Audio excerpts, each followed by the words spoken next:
অধ্যায় সূচিত হলো বর্তমান সরকারের নেতৃত্বে। প্রায় 1 ঘন্টারও বেশি সময় ধরে ভারত সরকারের অত্যন্ত জনপ্রিয় অভিজ্ঞ স্বাস্থ্যমন্ত্রী মাননীয় জগৎ প্রকাশ নাড্ডাজি এবং কেন্দ্রীয় স্বাস্থ্য সচিব সহ সমস্ত প্রজেক্টের দায়িত্বে থাকা আধিকারিকরা আমাদের সঙ্গে ভার্চুয়ালি যুক্ত হয়েছিলেন এবং আমার সাথে রাজ্যের মুখ্য সচিব, স্বাস্থ্য সচিব, মুখ্যমন্ত্রীর প্রধান পরামর্শদাতা এবং অন্যান্য আধিকারিক বৃন্দ, তারাও এখান থেকে আমরা যুক্ত হয়েছিলাম। আজকে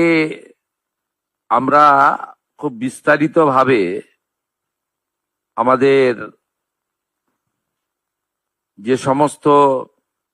স্বাস্থ্য সংক্রান্ত আমাদের বিভিন্ন প্রোগ্রাম ছিল, যেমন আমাদের ম্যাটারনাল হেলথ, চাইল্ড হেলথ, আমাদের মেজলেস রুবেলা ডিজিজ, টিবি মুক্ত ভারত অভিযান, ম্যালেরিয়া, কালা আজার, এছাড়াও ফাইলেরিয়া সহ আমাদের নানা ধরনের ভারত সরকারের যে বিভিন্ন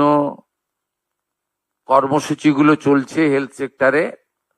তার উপরে প্রত্যেকটা সেক্টর ধরে ধরে আমরা রিভিউ করেছি। প্রথমত বলে রাখি, বিগত সরকার হেলথ সেক্টরে ভারত সরকারের সঙ্গে সহযোগিতা তো দূরের কথা, বিরোধিতা করেছে, যার ফলে পশ্চিমবাংলায়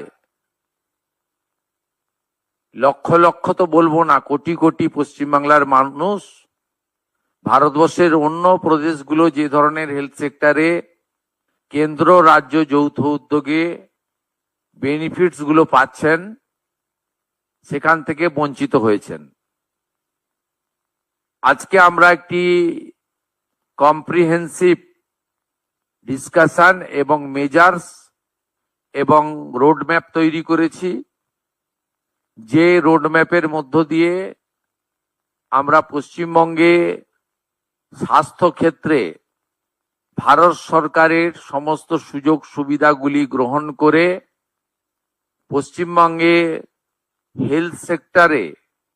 আমরা একটা যুগান্তকারী পরিবর্তন আনার সিদ্ধান্ত নিয়েছি। আপনারা